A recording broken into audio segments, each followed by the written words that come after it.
सो अपने दिल को सिर्फ खुश नहीं करना है कि हम संपूर्ण बन गए, नहीं, संपूर्ण बनना ही अंत में मियाँ मिट्टू नहीं बनना है। यह तो सारी राजधानी स्थापन होनी है। हाँ, इतना समझते हैं, बाकी थोड़ा टाइम है। मुसल भी निकल गए, माना बॉम्ब्स बारूद मुसल भी निकल गए हैं। इन्हें बनाने में भी पहले टाइम लगता है, फिर प्रैक्टिस हो जाती है तो फिर झट बना लेते हैं। यह भी सब ड्रामा में नूंद है। विनाश के लिए बॉम्ब्स बनाते रहते हैं। गीता में भी मुसल अक्षर है। शास्त्र में फिर लिख दिया है पेट से लोहा निकला, लेकिन अर्थ नहीं समझते। पेट से माना बुद्धि से सर्च किया है उसको। फिर यह हुआ वो हुआ, यह सब शास्त्रों में झूठी बातें हैं। बाप आकर समझाते हैं, बच्चे उन्हों को ही मिसाइल्स बॉम्ब्स कहा जाता है। अब इस विनाश के पहले हमको सत्व प्रदान बनना है। बच्चे जानते हैं हम आदि सनातन देवी देवता धर्म के थे।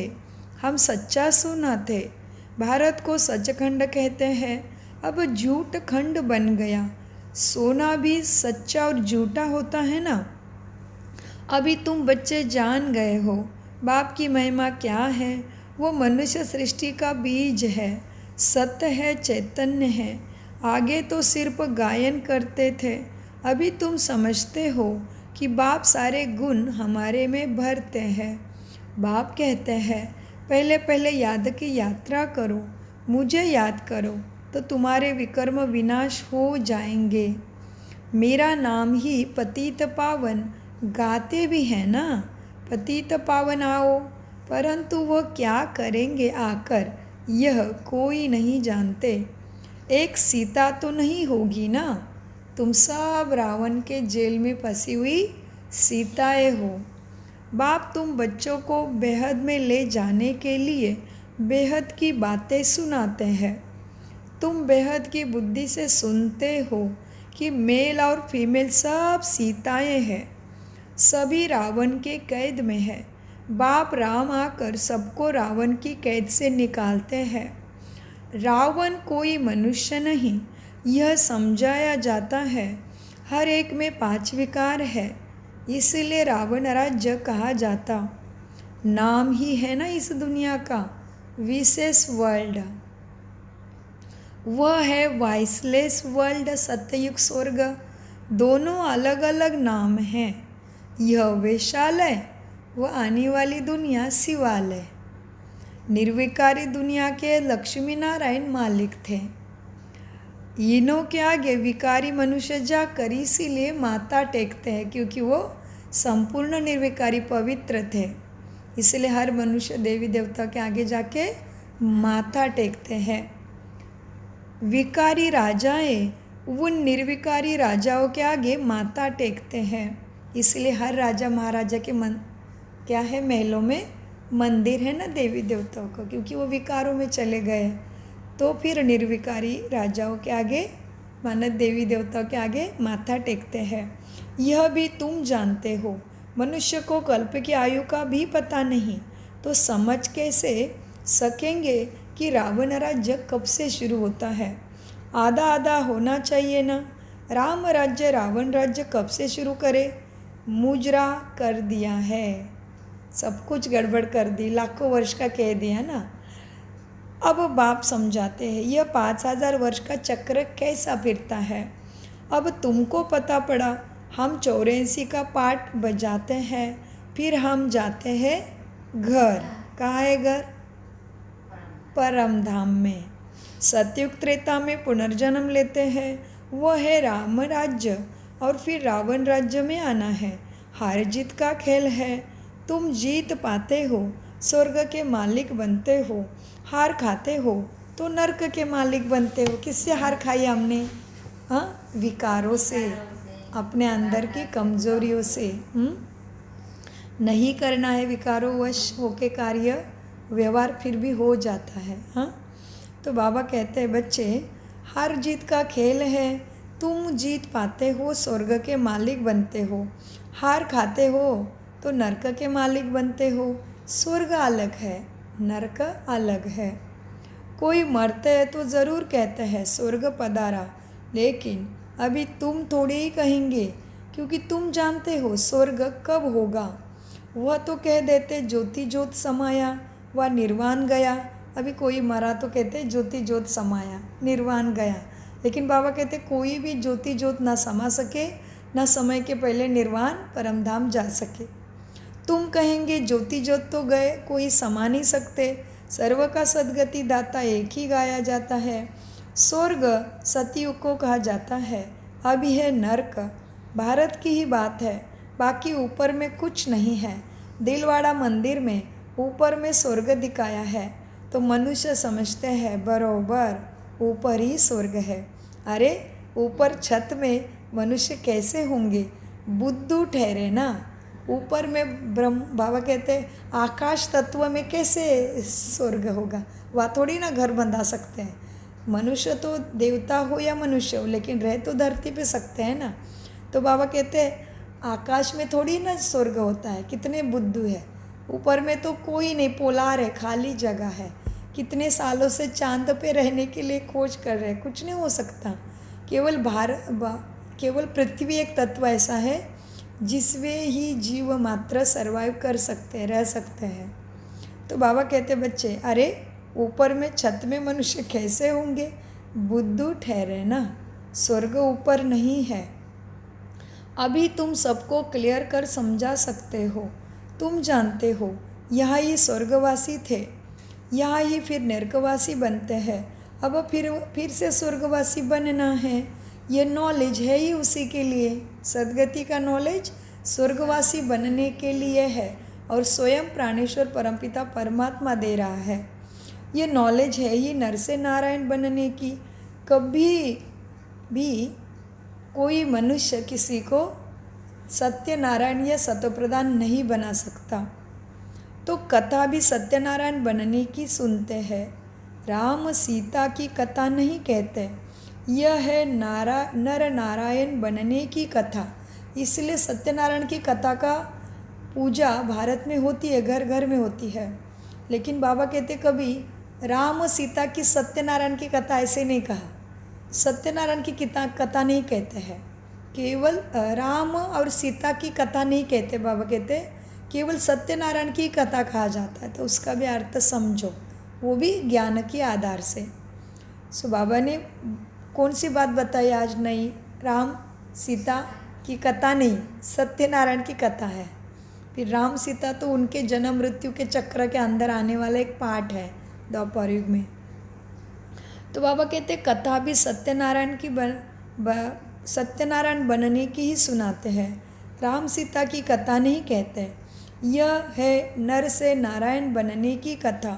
ऊंचे ते ऊंचे पद लक्ष्मी नारायण का है ना, वह फिर भी 2 कला कम हो जाती है, तभी राम सीता बनते हैं। तो कथा है सत्यनारायण की। इसलिए महाराष्ट्र में हर राज्य में होगा, लेकिन महाराष्ट्र में तो ऐसा है जब नई नई शादी होती है ना, तभी भी कहते हैं कि लक्ष्मी नारायण का जोड़ा लग रहा है। और फिर शादी होने के बाद वो दुल्हन घर में नहीं आ सकती। जब तक सत्यनारायण की पूजा की कथा करके पूरे विलेज को सुनाते हैं, गांव को परंपरा के अनुसार अपने संबंधी को सत्यनारायण की कथा सुनाते हैं, उसका प्रसाद देते हैं, और फिर वो पंडित वो दुल्हन को अंदर लेता है विधिवत, तभी वो दुल्हन अंदर आती है। फिर लक्ष्मी नारायण का जोड़ा का खेल शुरू होता है। और फिर जब शादी होती है तभी दुल्हन के घर से दूल्हा कृष्ण का फोटो उठाता है, हमारे इधर महाराष्ट्र में। ये सुंदर प्रथा है। तो इसका भी अर्थ ज्ञान में आने के बाद ही पता चला कि क्यों कृष्ण का ही फोटो स्टैचू उठाना है। छोटा सा कृष्ण रेंगता हुआ बनाते हैं और वो ही दूल्हा उठाता है दुल्हन के घर से। और फिर दुल्हन जब दूल्हे के घर जाती है तब सत्यनारायण की कथा होती है, तभी उसको घर के अंदर लेते हैं। इतनी सुंदर कथा है। और उसके अर्थ यहाँ ही परमपिता परमात्मा बाबा ने ज्ञान में समझा है कि इसका अर्थ और इसकी प्राप्ति क्या है। केवल सत्यनारायण की कथा बोल के और गा के प्राप्ति नहीं होगी, आपको उसका राज समझना पड़ेगा। सहज राजयोगा मेडिटेशन के द्वारा जो ब्रह्मा कुमारी में निःशुल्क सिखाया जाता है कि सत्यनारायण की कथा क्या है, राम सीता की कथा क्या है, लक्ष्मी पुराण, विष्णु पुराण और हनुमान चालीसा और हनुमान कांड क्या है? तो ये सारा अर्थ राजयोगा मेडिटेशन में स्वयं परमपिता परमात्मा सद्गति दाता अभी सिखा रहा है। तो इसीलिए बाबा क्या कहते हैं? कौन है बाबा? शिव परमपिता परमात्मा को यहाँ शिव बाबा कहते हैं। और यह कोई सत्संग नहीं है, यहाँ पे कोई झूठी कथाएं कहानी नहीं सुनाई जाती है। यहाँ पे क्लियर सद्गति की पढ़ाई है, स्टडी एंड अभ्यास। कौन सा है ये? प्रजापिता ब्रह्मा कुमार कुमारी ईश्वरीय विश्वविद्यालय है ये, वर्ल्ड स्पिरिचुअल गॉडली यूनिवर्सिटी। यहाँ पे पढ़ाई है, यहाँ पे अंधश्रद्धा और कथा कीर्तन नहीं है। यहाँ पे क्लियर स्वभाव संस्कारों में परिवर्तन होता है, शिक्षा है, समझ है, और समझ के आधार से जीवन परिवर्तन, संस्कार परिवर्तन, विचार परिवर्तन होता है। यह पढ़ाई है। तो बाबा कहते हैं ऊंचे ते ऊंचे, क्योंकि हमने सबने परमपिता परमात्मा को ही सद्बुद्धि सद्गति मांगी है ना, तो उसी की पढ़ाई वो कभी ना कभी कराएगा ना। तो अभी वो समय चल रहा है एवं ख़त्म होने के तरफ है। यूनिवर्सिटी बंद होने का टाइम आ गया, क्योंकि 33 कोटि देवी देवता बन रहे हैं और यहाँ से तमो प्रधानता ख़त्म होनी है ना। बुरे संस्कारों के आत्माओं को यहाँ से शरीर छोड़ना पड़ेगा। उसके इंतज़ाम नेचुरल कलामिटीज़ और गृह युद्ध, धर्म युद्ध और बम बारूद के साथ होगा। बाबा कहते बच्चे ऊंचे ते ऊंचे पद लक्ष्मी नारायण का है, वह फिर 2 कला कम हो जाती है। पुरुषार्थ उच्च पद पाने का किया जाता है, फिर अगर नहीं करते तो जाकर चंद्रवंशी बनते हैं, माना त्रेता से जन्म लेंगे, सतयुग से जन्म नहीं ले सकेंगे। अगर अंदर में संस्कारों में कमी कमज़ोरी रही तो। किसकी कमी कमज़ोरी? तमो प्रधानता की, माना काम क्रोध लोभ मोह अहंकार ईर्ष्या द्वेष का लवलेश रहा तो आगे जाके ये होगा। बाबा कहते बच्चे भारतवासी पतित बनते हैं तो अपने धर्म को ही भूल जाते हैं। क्रिश्चियन भले सतों से तमो प्रधान बने हैं, फिर भी क्रिश्चियन कैसे बने? क्रिश्चियन भल सतों से तमो प्रधान बने हैं, फिर भी क्रिश्चियन सांप्रदाय के तो है ना। आदि सनातन देवी देवता सांप्रदाय वाले तो अपने को हिंदू कह देते हैं। यह भी नहीं समझते, क्या नहीं समझते? कि हम हिंदू, हमें हिंदू धर्म किसने स्थापन किया। यह भी नहीं समझते कि हम असूल में देवी देवता धर्म के हैं। कितना वंडरफुल बातें हैं ना। अपने धर्म को भूल गए तो बाबा कहते वंडर है ना। तुम पूछते हो हिंदू धर्म किसने स्थापन किया, तो कंफ्यूज हो जाते हैं, नहीं बता सकेंगे, मूंझ जाते हैं। देवताओं की पूजा करते हैं तो देवता धर्म के ठहरे ना, परंतु समझते नहीं। यह भी ड्रामा में नूंद है। तुम्हारी बुद्धि में सारी नॉलेज है। तुम जानते हो हम पहले सूर्यवंशी थे और फिर धर्म में आते हैं। हम पुनर्जन्म लेते आते हैं। तुम्हारे में भी कोई यथार्थ रीति ज्ञान को जानते हैं। स्कूल में तो कोई स्टूडेंट की बुद्धि अच्छी होती है, कोई की कम। तो यह भी तो यूनिवर्सिटी है ना। तो बाबा कहते हैं स्कूल में भी कोई स्टूडेंट की बुद्धि में अच्छी रीति ज्ञान बैठता है, कोई की बुद्धि में कम बैठता है। यहाँ भी जो नापास होते हैं उनको क्षत्रिय कहा जाता है। वो चंद्रवंशी में चले जाते हैं। 2 कला कम हो गई ना, संपूर्ण बन ना सके। तुम्हारी बुद्धि में अभी बेहद की हिस्ट्री ज्योग्राफी है। वो स्कूल में तो हद की हिस्ट्री ज्योग्राफी पढ़ते हैं। वह कोई मूल वतन सूक्ष्म वतन को थोड़ी जानते हैं। साधु संत आदि किसी के भी बुद्धि में नहीं है। तुम्हारी ही बुद्धि में है कि मूल वतन में आत्माएं रहती है। यह है स्थूल वतन। तुम्हारी बुद्धि में सारी नॉलेज है। यह सुदर्शन चक्रधारी सेना यहाँ बैठी है। यह सेना बाप को और चक्र को याद करती है। तुम्हारी बुद्धि में ज्ञान है, बाकी कोई हथियार आदि की बात नहीं है। तुम ज्ञान की तलवार से अपने को श्रेष्ठ बनाते हो। ज्ञान ही गदा है, ज्ञान ही तलवार है, ज्ञान ही वो बाण है जिससे अपने अंदर के कमी कमज़ोरी का और तमो प्रधानता को नष्ट करना है। बाबा कहते तुम्हारी बुद्धि में ये सारा ज्ञान है जो प्राणेश्वर परमपिता परमात्मा ने दिया है और अभी दे रहा है, मुरली द्वारा और सहज राजयोगा मेडिटेशन के द्वारा। बाकी कोई हथियार आदि नहीं है। ज्ञान से स्व का दर्शन हुआ है। बाप रचयिता का और रचना के आदि मध्य अंत का ज्ञान तुम्हें देते हैं। अब बाप का फरमान है, बच्चे रचयिता को याद करो तो तुम्हारे विकर्म विनाश होंगे। जितना जो सुदर्शन चक्रधारी बनते हैं, औरों को बनाते हैं, जो जास्ती सर्विस करते हैं, उनको भी जास्ती पद मिलेगा। यह तो कॉमन बात है। बाप को भूले ही है गीता में श्री कृष्ण का नाम डालने से। बाप को क्यों भूले? गीता में श्री कृष्ण का नाम डाल दिया, इसके लिए बाप को भूल गए। श्री कृष्ण को सबका बाप नहीं कहेंगे। वर्षा बाप से मिलता है ना। पतित पावन शिव बाप को ही कहा जाता है। वह जब आए तब हम वापस शांति धाम जाए। मनुष्य मुक्ति के लिए कितना माता मारते हैं, तुम कितना सहज समझाते हो। बोलो, पतित पावन तो परमात्मा है, फिर गंगा में स्नान करने क्यों जाते हो? गंगा के कंठे पर जाकर बैठते हैं कि वहाँ ही हम मरे, लेकिन समझते कुछ भी नहीं। पहले बंगाल में जब कोई मरने पर होते थे तो गंगा पर जाकर हरि बोल का जप करते रहते थे। समझते थे कि गंगा किनारे जाते जाते मरेंगे तो हमें मुक्ति मिलेगा, लेकिन वो पानी की गंगा की बात नहीं है। ये है ज्ञान गंगा की बात। परमात्मा के ज्ञान से मन बुद्धि संस्कारों के ऊपर ज्ञान स्नान करते रहो, तभी बहुत श्रेष्ठ अंतिम समय भी होगा और जन्मों जन्मों का श्रेष्ठ भाग्य ज़रूर बनेगा। और फिर कितनी समझने की बातें हैं। हम हमेशा इसके ऊपर बात करते हैं कि गंगा स्नान करने से पावन बनेंगे, पुण्य बनेंगे, पाप कटेंगे, ये समझते, मतलब ज़रूर आत्मा से पाप हुए हैं ना।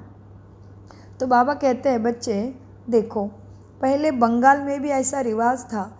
जब कोई मरने पर होते हैं तो गंगा में जाकर हरि बोल करते थे। समझते थे यह मुक्त हो गया। अब आत्मा तो निकल गई, वह तो पवित्र बनी नहीं, लेकिन निकल गई।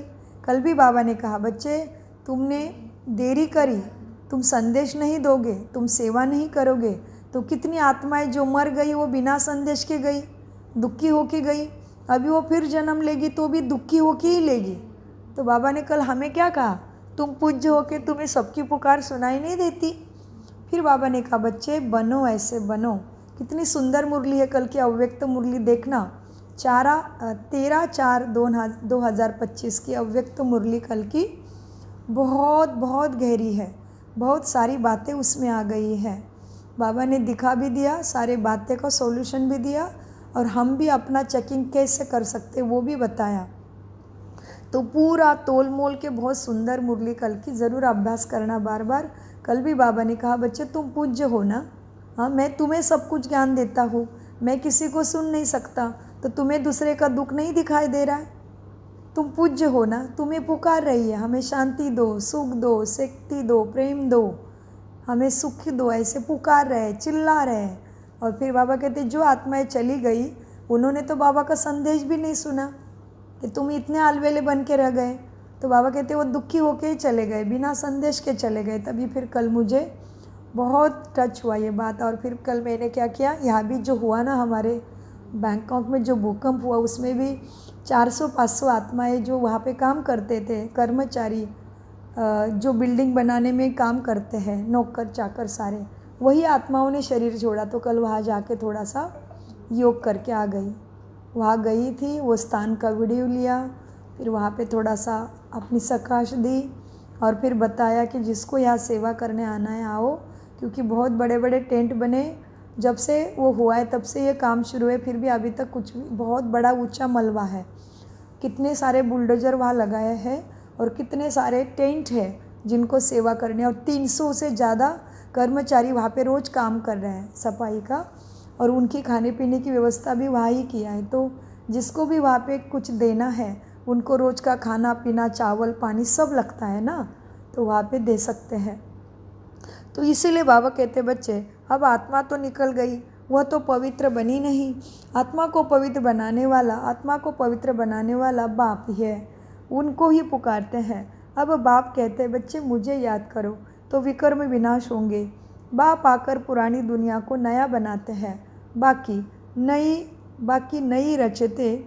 बाकी दुनिया को ही नई रचते नहीं, पुरानी को ही नया बनाते। माना संस्कार आत्माओं के बाबा शिक्षा देके, उस पर चलने के लिए शक्ति देके हमें तैयार करते हैं, तमो प्रधान से सत्व प्रधान बनाते हैं, माना पुरानी दुनिया को नए बनाते हैं। अच्छा, मीठे मीठे सिखलाते बच्चों प्रति माता पिता बाप दादा का याद प्यार और गुड मॉर्निंग।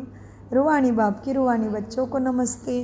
हम रूहानी बच्चों की रूहानी बाप दादा को याद प्यार गुड मॉर्निंग। नमस्ते प्यारे बाबा, नमस्ते। शुक्रिया बाबा, शुक्रिया। धारणा के लिए सार, बाप में जो गुण हैं वह स्वयं में भरने हैं। इम्तिहान के पहले पुरुषार्थ कर स्वयं को कंप्लीट पावन बनाना है।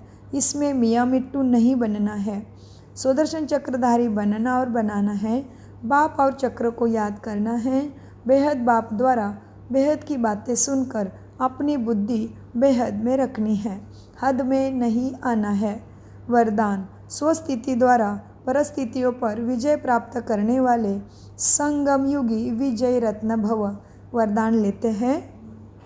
स्वस्थिति द्वारा परिस्थितियों पर विजय प्राप्त करने वाले संगम युगी विजयी रत्न भव।